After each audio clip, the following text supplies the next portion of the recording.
ప్రపంచంలో మీరెక్కడున్నా మీ పేరుతో పూజలు హోమాలు నిర్వహించబడును. వేద మందిర్. ఓం గం గణపతయే నమః. స్వర్ణలక్ష్మి నమస్తే అస్తు. పరబ్రహ్మ స్వరూపిణి రాజ్యం దేహి ధనం దేహి సర్వకామాంచ దేహి మే.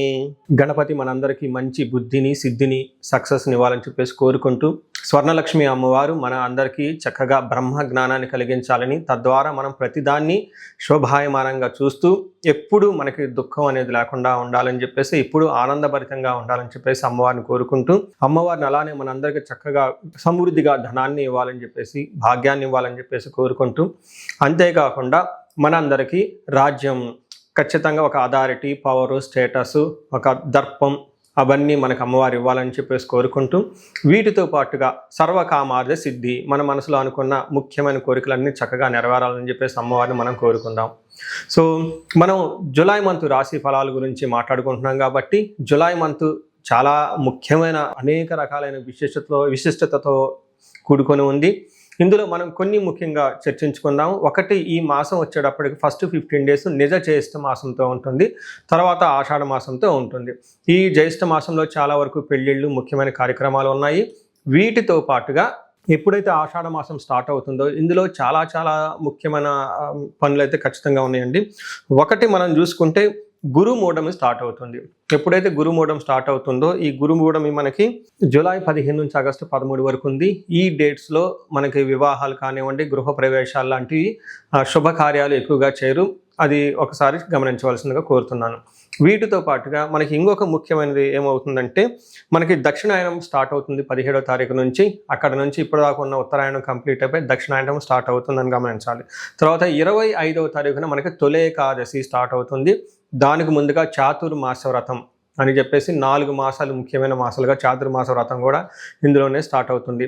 ఇంకొకటి లాస్ట్ అండ్ ఫోర్మోస్ట్ ఇంపార్టెంట్, ఈ 14వ తారీఖు నుంచి 22వ తారీఖు వరకు మనకి మనకి ఆషాఢ నవరాత్రులు అని చెప్తారు.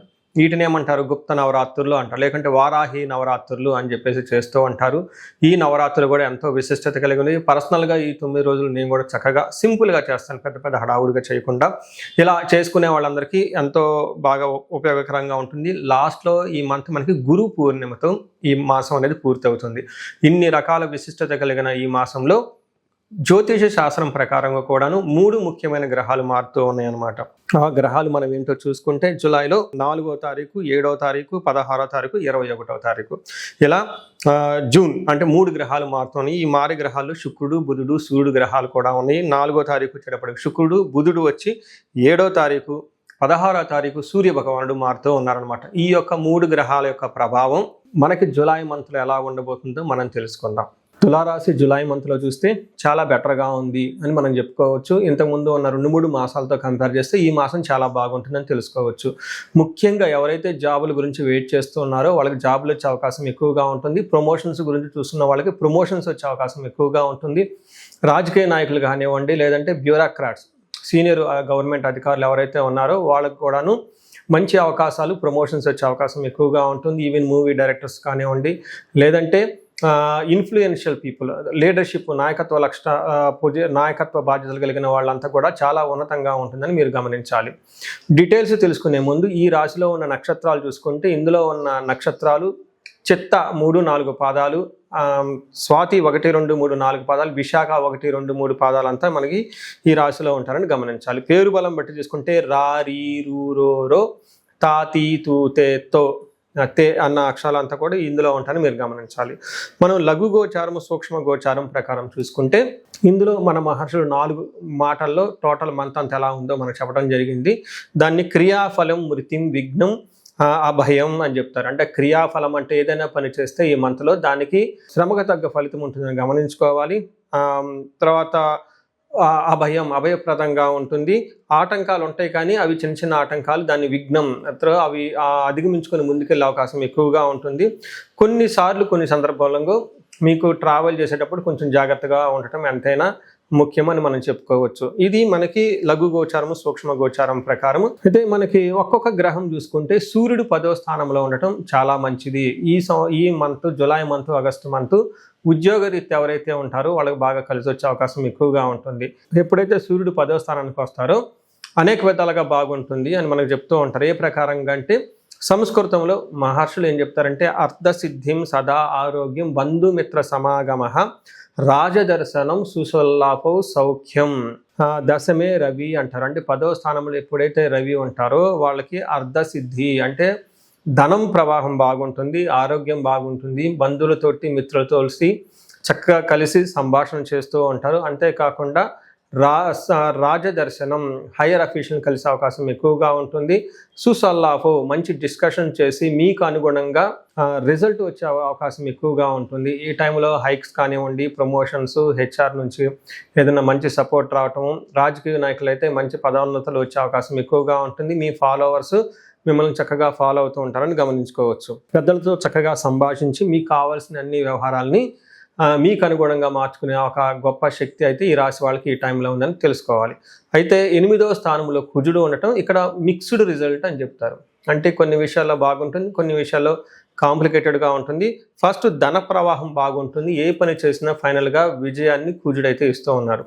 కానీ కుజుడు 8వ స్థానంలో ఉండటం కొంచెం ఇబ్బంది పడే అవకాశం ఉంటుంది. ప్రవాస కార్యహాని సాత్ కసారోగ పీడనం స్థాననాశనం రుణచ్ఛేద అష్టమస్తే ధారాసుతే.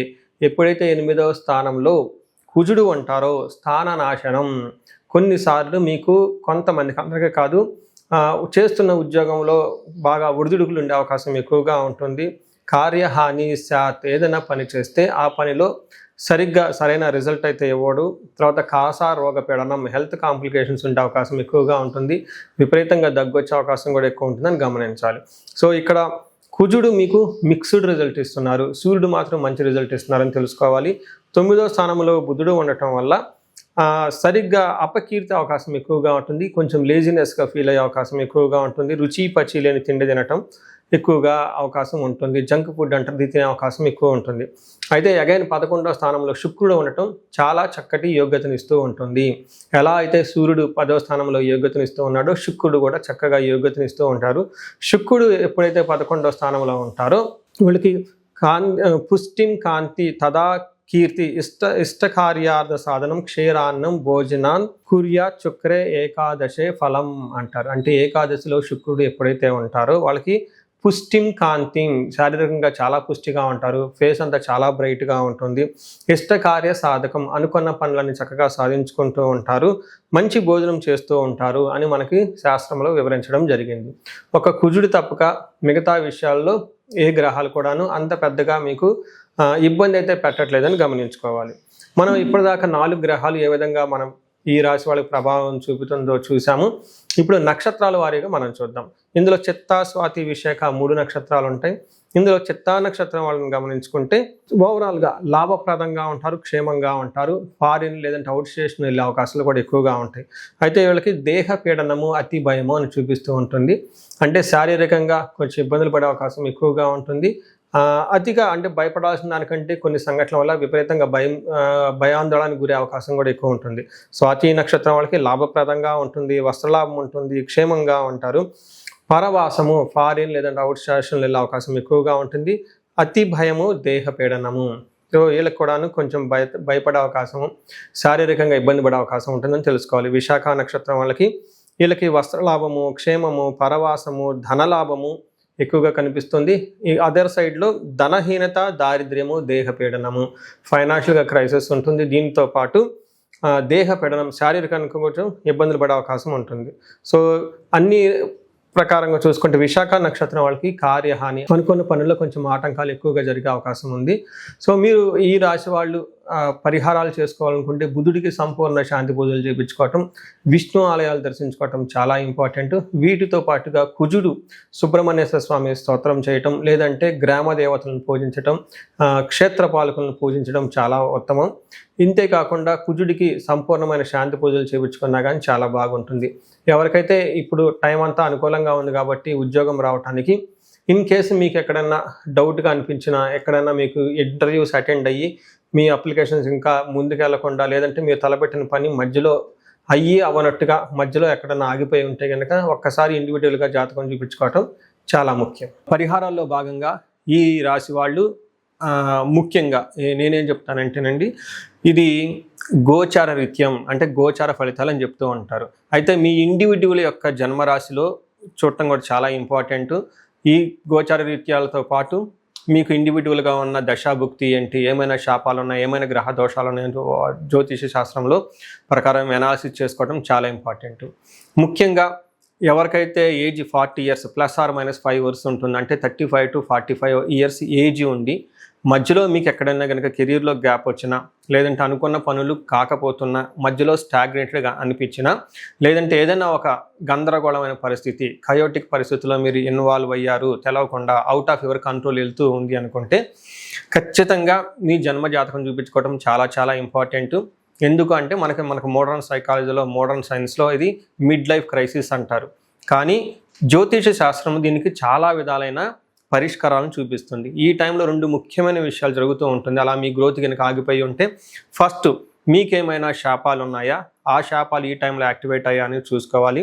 రెండోది, ఈ టైంలో మీకు నడుస్తున్న దశాభుక్తుల యొక్క గ్రహాల యొక్క ఏమైనా దోషాలు ఉన్నాయా, ఈ 2 కారణాలు ఏంటో తెలుసుకొని వాటికి సంబంధించిన విశ్లేషణ చేసుకొని చక్కటి పరిష్కారాలు చేసుకొని పరిహారాలు చేసుకుంటే లైఫ్ 10 అంతలు ముందుకెళ్ళే అవకాశం ఎక్కువగా ఉంటుంది.